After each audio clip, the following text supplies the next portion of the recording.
It's all gone now, and I am alone. Grace was never the same after we fled the fortress. To be fair, none of us were. She was no longer avoiding me, but the person left in her place was not the strong, confident, fire-in-the-eyes woman I had once known. She thought that the attacking party only wanted to run us out and steal our resources, but they pursued us so much further.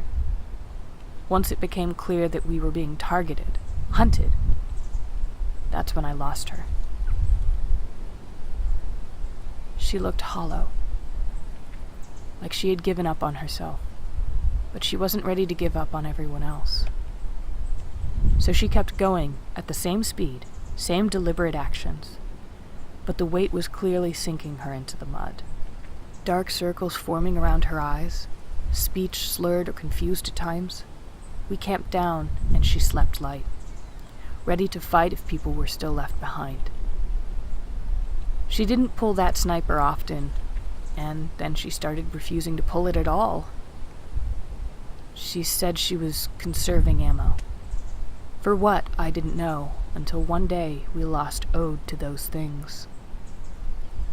He was snatched off his bike while trying to defend the back of the line. A thunderclap rang out as clear as the sky, and Ode's head was gone, mostly. I vomited over the side of the truck, much-needed rations lost to dust in wheels. Not because I watched one of our own so brutally extinguished. No.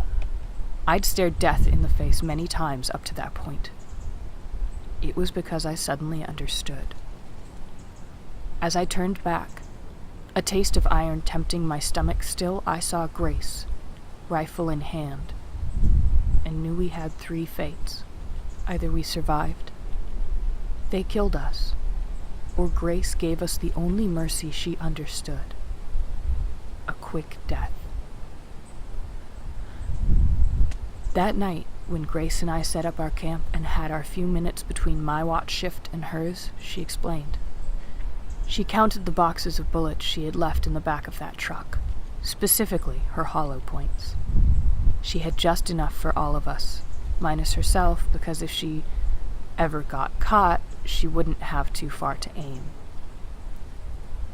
The next day, I noticed 5 used casings strung together on the side of the truck. I remembered 4 being there before, but didn't have time to think about why. And that's when I remembered the family of 5 Grace had disposed of with 4 shots. And I realized that the 5th was Ode's. And as I heard them rattle in the wind, I felt death loom closer, and I watched Grace sink deeper. Surrounding herself with her sin of mercy, she had spelled her fate. That night, I dreamt the truck was still driving through a barren dirt road, glowing blue by the light of a giant cold moon. The boxes of bullets were filled with muffled screams, and 6 bones rattled against the side of the truck, thumping loudly. As Grace turned her pus-riddled, melting face towards me, I looked into her eyes, expecting to see the bright daisy yellow I knew so well, only to see smoldering embers, quickly burning cold. I was shaken awake from my shift by someone I didn't recognize, only to realize it was Grace, and that in the span of a dream, I had forgotten what she looked like in the waking world. As my shift stilled time and wore the shape of the hills and road into my eyes, I wondered if I would claim a bullet alone, or share its pity with another. After that night, I would spend every break with Grace, doing my best to lift the weight from her shoulders, or trying to convince her that she didn't have to see this through. She didn't have to continue the mercy killings. But as the casings grew in number on the side of the truck, I knew that leaving one alive would weigh more on her than ensuring they did not suffer more than they had. But as she continued, the group pulled away from her more and more, preemptive fear of what seemed inevitable repelling them. One day, sleep-deprived, guilt-ridden, and lonely, Grace missed. We were all stilled with shock for only a few moments before Ada pulled her gun and gave a few shots before killing Sam. But Grace, Grace stood like stone, as if the world before her wasn't something she could believe in anymore. That night we outran them, a few pot shots at their tires finally proving useful for us gaining ground. We found an old farm, with some dry supplies still intact. We celebrated, we mourned, we rested. But Grace was finally gone. She may have seemed distant and stoic as she always was to everyone else, but I knew she was replaying that shot over and over again in her head. Eventually, she tried to wander away from the group. I caught up with her and tried to bring her back. She got mad. I tried to insist, but she told me she needed time alone, and I knew better. But I wanted to trust her. And I wish that I could trade my heart, my soul, my body, my mind, everything that I claim as my own to go back to that moment and cling to her and never let go. An hour later, as my mind was finally settling itself and the worry had stopped chewing at me, we heard the thunderclap. Panic erupted. People ran for their vehicles, hurried to pack the new supplies, armed themselves.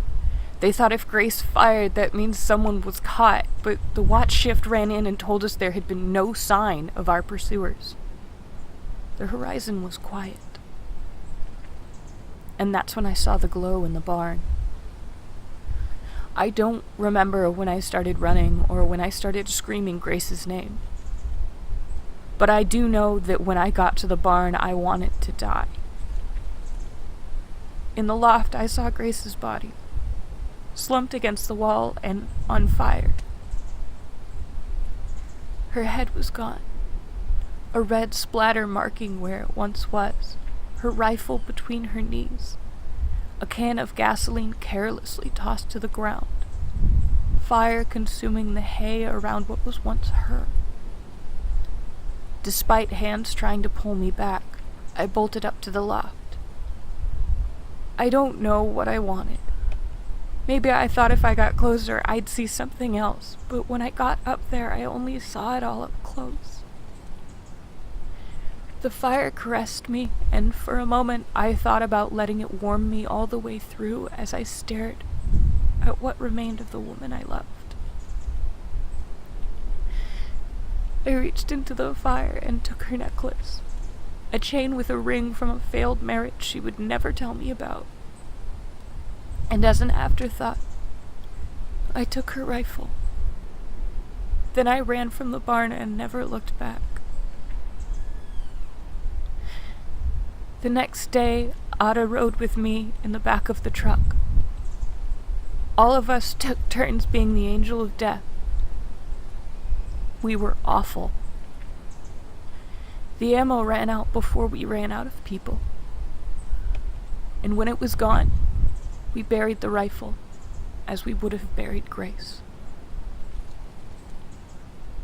I think of her when I touch this golden band, and sometimes I still see her, our Grace, our angel of death. When I dream of being chased, when the wolves of wax melt their way from the walls, when the things that go bump in my brain chew their way free through the floorboards. Wearing black tacticals that seem to be made of nothingness, a missing head flanked by a dripping red halo, wings of fire stretching towards the sky, daisy yellow irises burning where eyes would be, but where hers shouldn't. She lowers the barrel of her rifle to my forehead, and as her finger moves to the trigger, I look into her eyes and remember it's only polite to thank your savior. Right before the thunder wakes me, underneath clear, blue skies.